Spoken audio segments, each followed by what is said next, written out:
All right, we are live. I figure it's about time we let the audience in on our conversation. Almost forgot to hit the go live button. Yeah, Uh, I forgot it was 7 o'clock, man. You know, this is Mac McCullough from Willard Library. Those of you who don't know, I imagine you all do, and you probably know this guy too. My guest today is Damon Brown, the co-founder of RISE Corp in Battle Creek, and yeah, my first repeat visitor on Stories in Sundown. It's great to have you, man. yeah, man. Thank you for having me again. I feel privileged. I ain't gonna tell people what you really told me, man. That I was your favorite guest, so I'm kidding, man. But no, seriously, man. I I appreciate love all my guests equally. yeah, man. I'm jabbing, man. Yeah, no, I appreciate you, Mac. We always have great conversations, man. Yeah, On and off camera. So, absolutely. man, appreciate being here. How you doing? I'm doing good. I'm doing good. I'm enjoying this nice cool weather. The mosquitoes got a little bad, so I sprayed myself with some off and or DEET or whatever it is, and hopefully I'll make it through this show okay without getting eaten alive. Yeah, man. That's why I came in the house, man. But you got to stick to the theme, man. Well, I I try. like I it, man. try.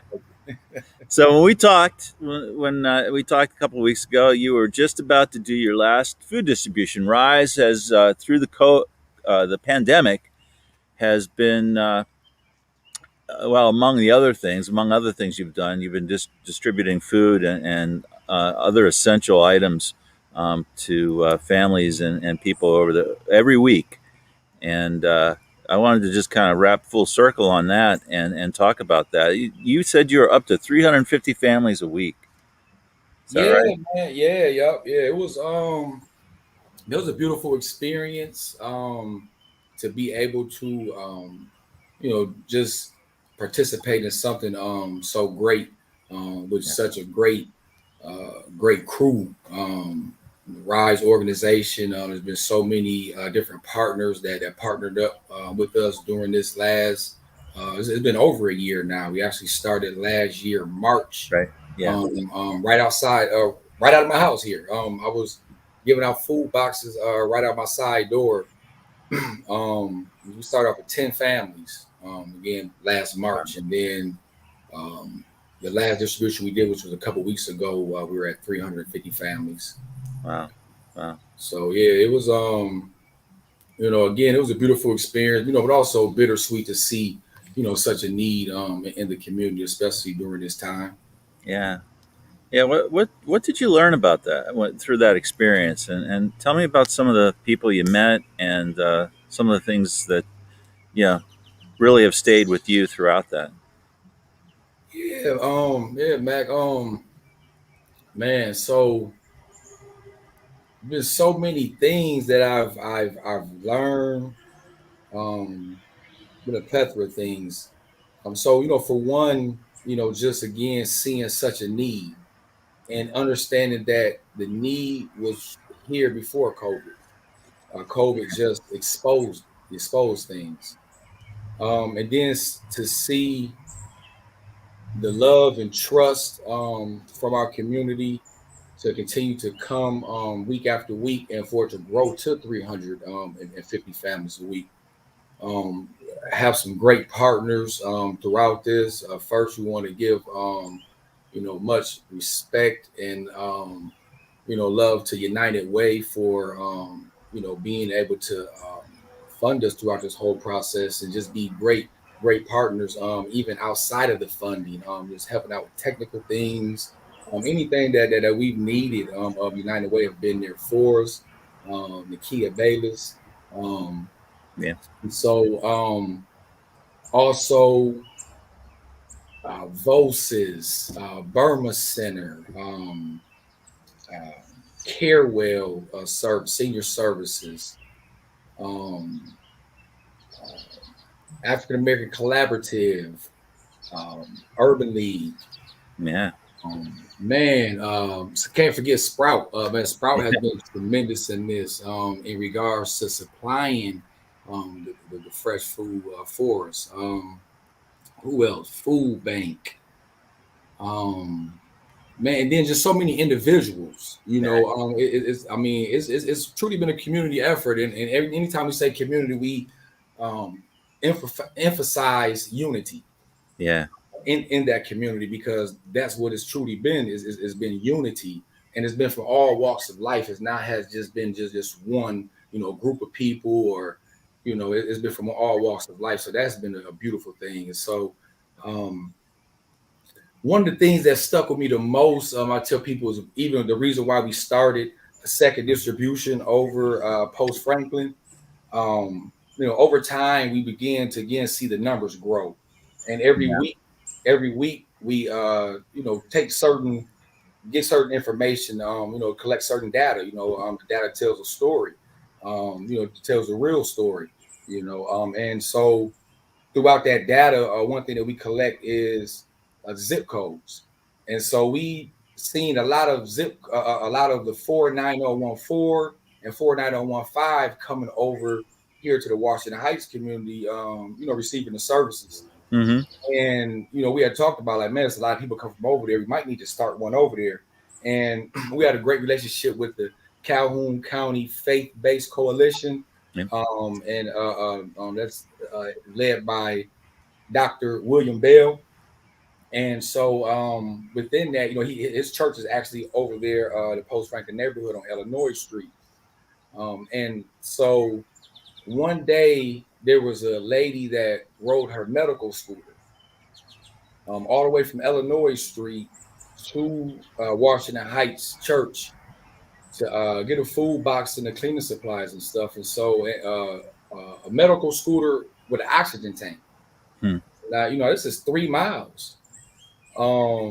She's rode, her medical scooter. So, like, at that point right there, had a conversation with Dr. Bell, had a conversation with United Way, and again, just seeing the need to expand over there. So that's just a story right there that just sticks out with me. So many more, but there's been a lot of great moments too.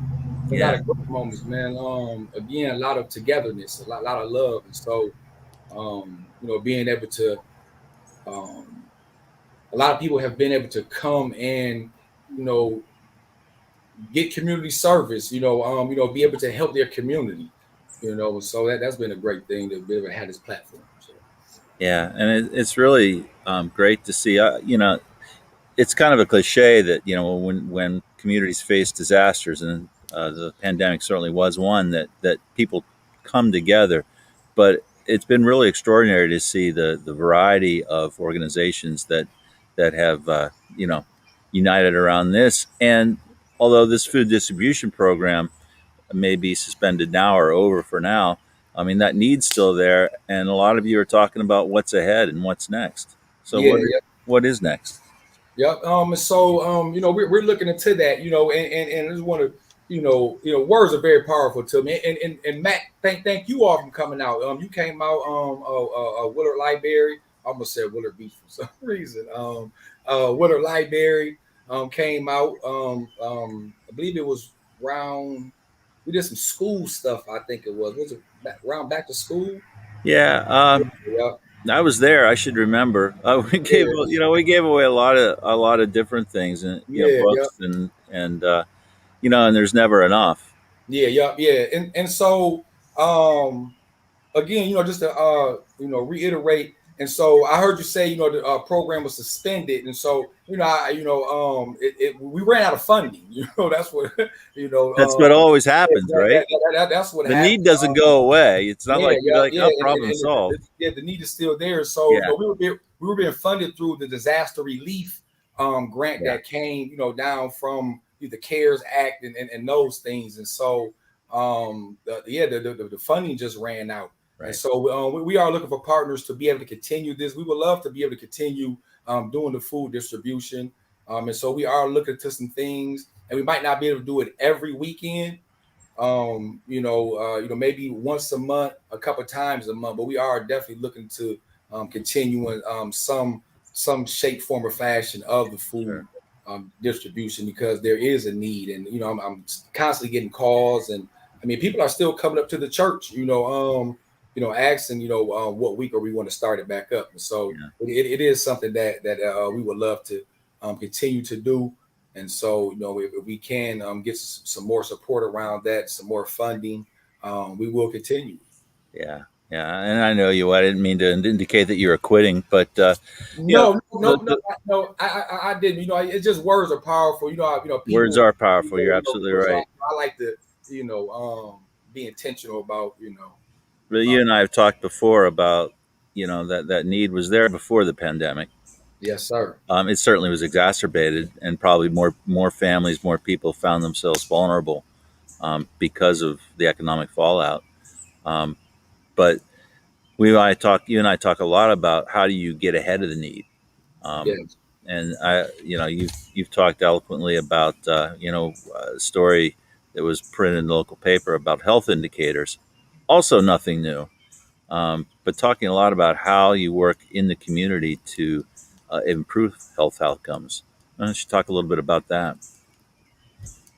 yeah. So, you know, looking at health, we look at it, from many lenses. Yeah, Mental health, physical health, um, spiritual.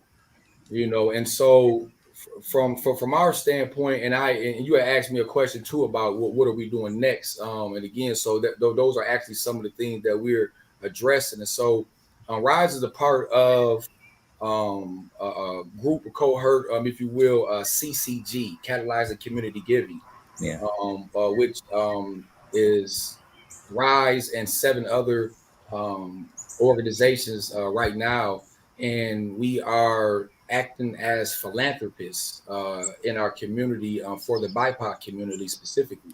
And BIPOC is Black, Indigenous, and people of color, yeah, and we are addressing four pillars. And those four pillars are education, food, um, wellness and health, and mental health.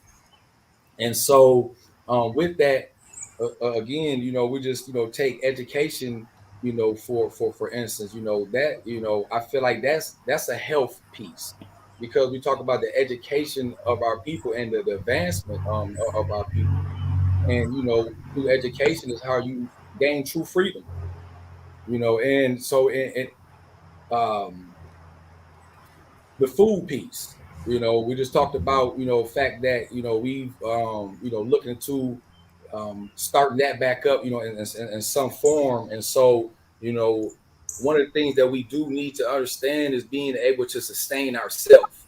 So it's one thing to continue to try to get funding, to pass out food boxes. What we're looking to is being able to grow our own food, and be able to sustain ourselves in that way, and being able to grow healthy food, know what's going into your food, um, and so that's a piece from the health lens. Mental health, the BIPOC community has been through a lot of trauma historically, and the way to address that, is through mental health, through counseling, through different programmings, and things of that nature. yeah. Um, we can't keep putting a band-aid on things. We have to start getting to the root of the problem. I had watched a video. There's a young lady that spoke on ACEs, the adverse childhood experiences, and she talked about how a lot of people try to give people medicine, for being sick from this well. Instead of going to look at what's in the well that's Hmm. making people sick. Right. And so want to start looking at some of those issues. And well, those are a few things that we're doing to start looking at health. So how do you even begin? I mean, it's such a big problem. How do you pull people together? How do you change that? I want to be honest. For me, just diving in, Yeah, yeah, just diving in, doing the work. I understand that we can't do everything. I can't do everything, and so I can only do my part. We can only do our part, and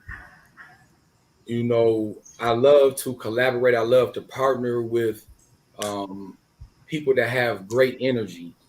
I'm an energy person, and so um, I believe that you know in turn continues to like make a ripple effect. When you start to engage with other people, and getting ideas, and things start to grow. And so again, just again, just diving right in, just engaging, a lot of times, things start right in your own home. A lot of us can look around us and see, things, in our own home that, may need addressing, and so, just starting where you're at. It's a lot of community building, though, too, right? I mean, and that's certainly what you've been doing. Yeah. Bringing people together. Yeah, absolutely, absolutely, and that's been intentional. We've been very intentional about that, and strategic about it, because that's what it takes. It takes a village. Like, we're all pieces to the pie. Again, I know that I can't do everything, but I can do what I'm good at, and that's my purpose. That's what I'm here for, to do what I'm good at, and to collaborate with other people that can make up that pie. Because again, we're all on the same mission. Yeah, you talk a lot about the barriers, and you're also well. We talked about this right before coming on the air. I saw you quoting about expungement. This Michigan law that allows people to expunge their records so that um, barriers are removed from getting jobs. And you and I talked about this before, and I thought about it a lot. How in your past, I mean, you were convicted and you served some time, and how getting away from that, no matter how much good work that you do in the community, that's always there. And talk a little bit about that. Yes, and so yeah, I've started my expungement process. I was actually down at the post office, mailing some things for our nonprofit, and I ran into my cousin down there that was actually filing his paperwork, Hmm. and we had talked about it, and I heard about it. You hear these things a lot of times. You like, it's too good to be true, or it's going to always be some type of red tape that's going to, get in your way, or you think you have to have a lawyer, or all these things go through one's mind. I know it did mine, and so I seen my cousin doing it, and I said, man, I'm gonna try it too. And so, he told me what to do, and so the first thing, just letting people know now, is to contact the circuit court clerk's office, and letting them know what you want to do.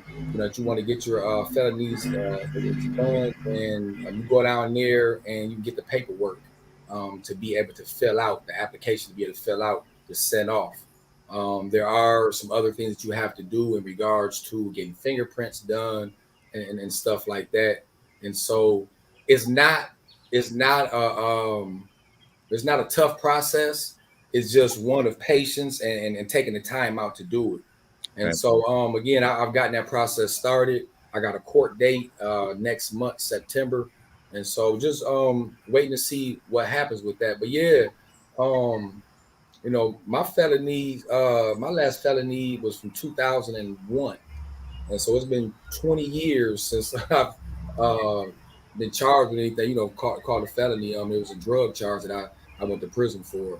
Yeah. Never been convicted of anything violent, anything like that. Drug charges. Yeah. Yeah. Um, and so for me, yeah, it is disheartening sometimes, that people do still hold me to that, or I read a story about me in the paper, and first thing, ex felon or ex con, or Yeah. these things, and yeah, I mean, I got some trouble in the past, Yeah. I think people, understand a person's background, understand where a person comes from. I think that people will start to see things from a different lens. I come from humble beginnings. Yeah.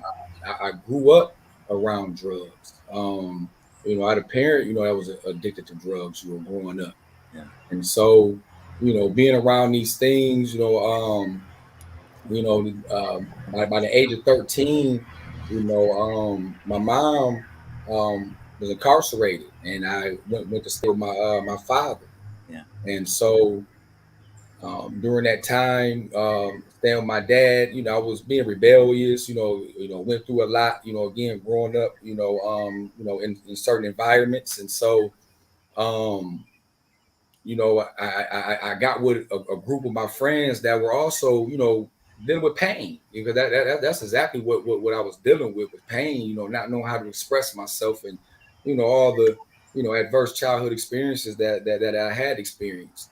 And Yeah. so, with that being said, got with a group of my friends that were going through similar things, coming from broken home, single parent home, things of this nature. And so we formed a bond, based on our pain, based on, the things that we were going through. And with that, we began to, you know, uh, get into adolescent trouble, at school, skipping school, just different little small things. And especially growing up in this community, Washington Heights community, there was a lot of community violence, a lot of things that we seen growing up. And growing up as adolescents, going through so much as kids, and then trying to find your way as young men, sometimes that journey is very difficult, Yeah. and our way of expressing how we were, that if we were men or growing to be men, was, to be aggressive. You had to be tough. A man was about being tough. Whoever was the Yeah. toughest was, a man. And so, again, just, got into a lot of things, man, growing up. By the age of 16, one of my best friends was killed, Tremaine Watson, 1996. Yeah. There was like six guys snuck up on the back of the car, and put over 100 bullet holes in his car. And that right there, man, was a defining moment in my life. And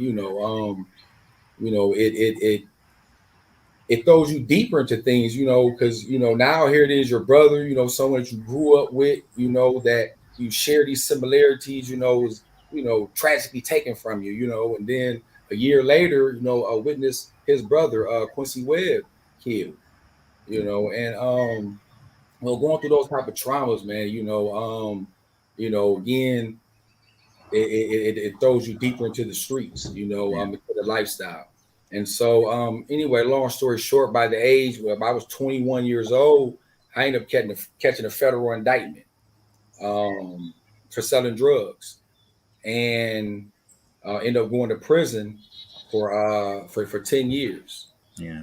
And during that time, I had a lot of time to self reflect, ask myself a lot of whys, why was I going through this? Why was my community like this? Why did my mom, choose this direction? Why did my dad choose this direction? I began to get a lot of answers to those questions. Um, I began to, ask my mom why. I began to understand she dealt with a lot of trauma growing up. Yeah. Yeah. So it's a cycle. Yeah. And I want to break that cycle. You And know, I when I read your what you had to say on that in the story, it made me reflect on myself. Stories of redemption are powerful, um, but I also reflected on, and I reflected on the fact, even though, when I mention it, to me it's like a very powerful story, because you have taken this experience, learned from it, and um, are giving back to your community, have been giving back to your community, and yet, even I have sometimes mentioned that, and it's just, it made me think about how difficult that is. I mean, you face your mistakes, you face what you did, you take full responsibility for it, um, but do you always need to be reminded about it? And so yeah, I thought to myself, geez, am I part of the problem too, because I bring it up? But what I'm saying, it's that I mean it in a good way, but yeah, then again, there it is for you once yeah, again. I mean, how do you learn to just accept that, or don't yeah. you? I mean, because I get it. Yeah. I mean, I get where it comes from, but I want people to get, where I come from and the circumstances, that led to me making these decisions, and, not to say that I could not have made better decisions, because yes, I could have. I was in survival mode, Right. it was about survival to me, and I mean that was it, and I wanted to survive, be the best at it, and so yeah, so I don't know, how can you really, stop, people from, thinking like that, or saying those things, other than, again, telling your story, and either they understand or they don't, Yeah. and I keep it moving. Yeah. Yeah. But full circle, one of the things that the pandemic um, really exposed was that, I mean, you came out of societal, I would say, a community where you lived, violence was all around you, a lot of need around you, a lot of want. Um, and that's been the community that's been hit hardest by this pandemic, Yes. economically, health wise, in a community that already suffers.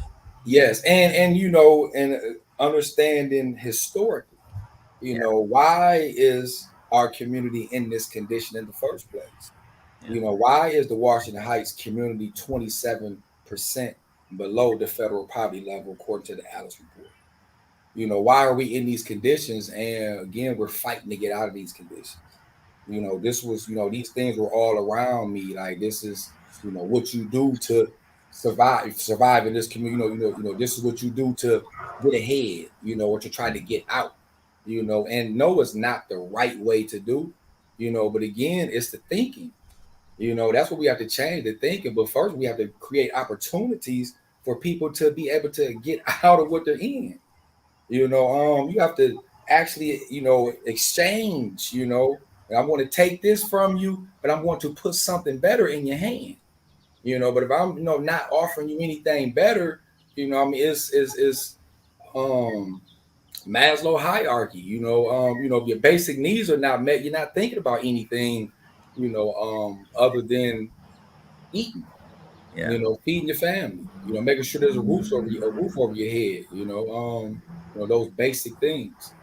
And Yeah. so I think, that, that's what I'm fighting for. That's what I'm shooting for, is creating opportunity, because I can talk to someone all day long and it sounds good to them and they want to change. You know, I see a lot of people, man, that want to change. A lot of people come home from prison and they have good intentions. But a lot of times opportunity is not there. And a lot of times, again, being a felon, having these things hanging over your head, does, put you behind the eight ball, if you will. Yeah. Yeah. What do you think that we haven't thought of that could make a difference? That's a big esoteric question. So Mhm. not to stump you, but I I mean, mean, what? no, no, it is a good question, and I mean, I have given thought to different things, and so one of the things that I do like is that, after a person has served their time, got off parole, when so much time has went by, I feel like that felony should be dropped. That again, after you again paid your debt to society and you made it off parole, whatever probation, whatever you're on, and after a few years, I don't know, 3 years, 5 years, then those felonies should drop off you. Maybe for violent felonies, maybe a little bit longer, sexual things longer. Um, I think, that's one thing that would definitely help out. In regard to jobs, you still see those questions on job applications. Have you been convicted of a felony? And I get it. I understand why. I mean, if someone working for me, yes, I want to know if you've been convicted of a crime and what type of crime. Mm-hmm. But at the end of the day, it does prejudice a person. You are going to, look at that person from a certain lens. You know, But I think that, just being fair, it should be taken off applications. And again, opportunity. What opportunity do we really have here in Battle Creek for individuals coming home from prison? Even juveniles. I've did some work over in the juvenile home, and again, there was the kids that's coming back out, and there's certain things that helps them transition back into school, but not really back into society. Again, and there's just nothing to do around here. Yeah. So I think looking at some of those areas right there would definitely help. Yeah. Yeah. You just reminded me of a long time ago. I toured the juvenile home, and I was in the solitary area where kids are, and the shoes outside the door, the kids' Yeah, tennis shoes yeah, outside the door. yeah. That just choked me up. Yeah, I did time in the juvenile home, and it was so eerie when I Yeah. went back to work over there. 'Cause, the RISE organization went over there. We were doing an MRT group over there with the kids. We had about 15 kids in our group. Man, had a great time with those kids, and man was making some great headway with those kids over there as well. But man, it was so eerie walking back into the juvenile for the first time, because that's the first time I've ever been back in there since I was in there as a kid, and it just looked so much smaller to me. But yeah, man, those old feelings, and so sitting there talking to those kids, I was able to really talk to them about how they were feeling because I felt it before, so I was able to actually tell them exactly how they were feeling to connect with them on that level, and yeah, man, it's tough seeing that. Yeah. Yeah. We talk a lot. I mean, prison, the school to prison pipeline. That's a thing. Yes, it is. We talk a lot about kids that are going through, um, just going through life. Right? They're going through life. Their families are going through life, and they get in a little trouble in school, and it just kind of escalates. I mean, what what what do you want people watching this, anybody you talk to, what do you want them to know about kids like that are on that path or seem to be on that path or maybe well on that path? I just had a conversation with Mr. Williams today up at WK, um, and I just had a great conversation. Man, that's a great man up there. He's doing a great job with those kids up there, Mm-hmm. and we talked about. I told him, I said, man, 100% of these kids in here that people deem as bad kids or behavior problems, 100% of them, there's something going on with them outside of here that's causing the issues in school. Yeah. And I think that's what a lot of people don't really understand. Some people don't even care. I was one of those kids. So in fifth grade, they wanted to move me up to sixth grade because of I was smart.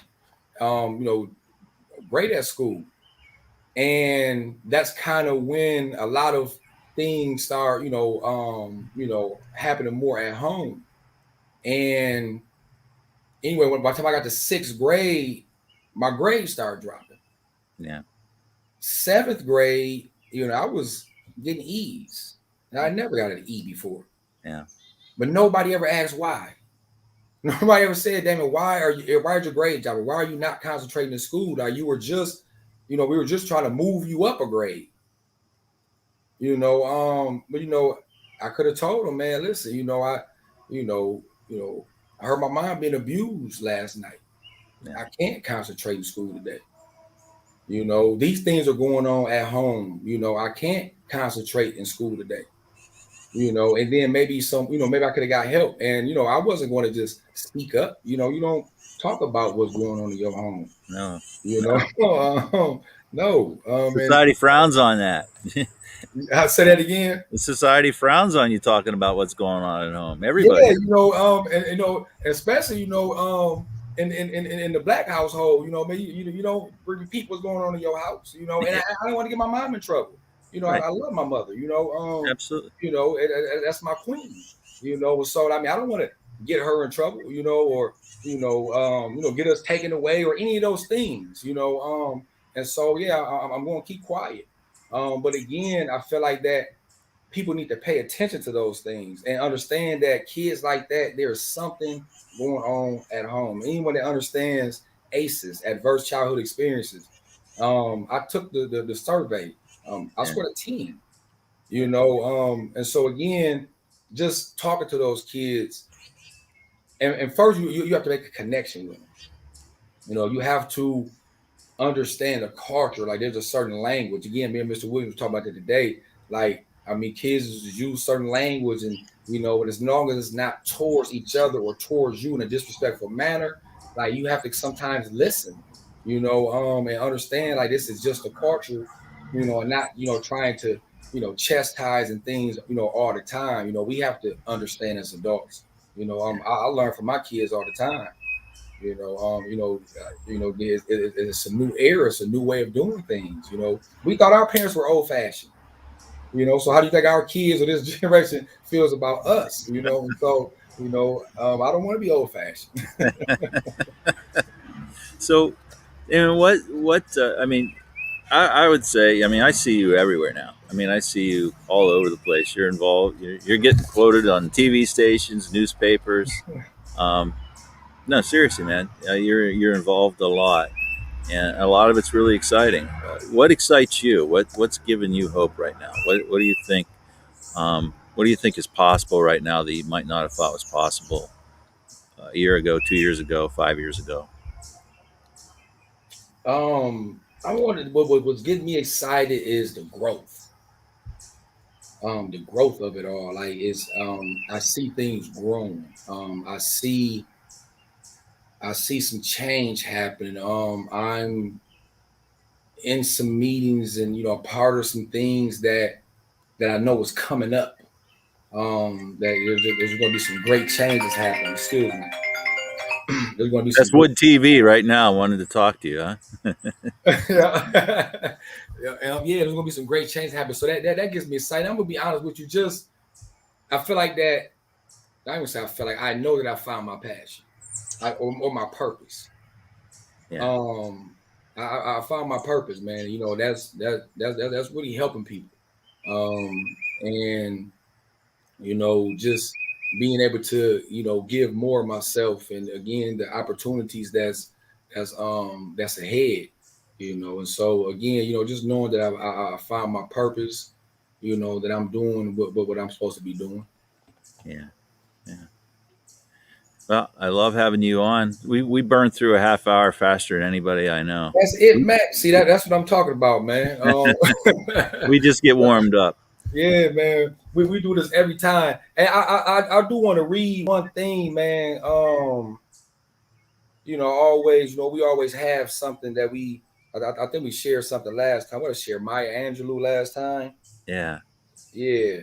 Yeah, but this is from one of my favorite people, man. Tupac Shakur. Um Actually I got a Tupac Shakur shirt on. It's just ironic that I did. I want to share this quote. What is the rose that grew from concrete? The rose that grew from concrete. And it's just so man profound to me because I feel like that, myself and so many individuals like me, or come from the environment that I come from, our roses that have grown from concrete. But it says, did you hear about the rose that grew from a crack in the concrete? Proving nature's law is wrong. It learned to walk without having feet. Funny it seems, but by keeping its dreams, it learned to breathe fresh air. Long live the rose that grew from concrete when no one else ever cared. And so there's another quote that Tupac said that related to this. We say, we wouldn't ask why a rose that grew from concrete, we wouldn't ask why a rose that grew from concrete had damaged petals. In turn, we would all celebrate its tenacity. We will all love its will to reach the sun. Well, we are the roses. This is the concrete, and these are my damaged petals. Don't ask me why. Thank God, and ask me how. So I'll leave you with that. That's awesome. I'm going to make a plug. I shared with you that. Have you ever read The Narrative of Sojourner Truth? Yes, yes, Yeah, yes, I I have. had I had not before this past weekend, and since this is a library program, I like to get people into reading and looking at things. And I don't have anything to read, to a passage to read, but it's just an extraordinary. Um, it's an extraordinary look at someone everybody thinks they know, and then when Mhm. you look at this narrative, you recognize the evolution of this soul, um, this individual finding her soul, finding her purpose, and the disillusionment that she experienced, and also the divine inspiration that she experienced. But there was a few things that just really blew me away about her, looking at her own behavior and asking more of herself. That quote that she gave in the narration: "The rich rob the poor, and the poor rob each other." And her own experience in finding herself that she was guilty of that, and wanting to do better. So it's not a long read, and I encourage everybody to check it out at the library or listen to it on Hoopla. The Narrative Absolutely. of Sojourner Truth. So, Yeah, and it, man, lets us know, man, we can always do better. yeah, Take a look inside, man. We all level up, and once you get to that level, there's certain other things you can do to level up more. So, yeah. uh, great. It's always great to have you on, Damon. We'll do it again sometime. All right. Absolutely appreciate you, Mac. Have a All right. good one. Appreciate you too. Next week, everybody, we have another local author, Ron Adams. We're going to talk about his book. So tune in next week at 7 o'clock, and we'll see you soon. See you then. Have a great weekend.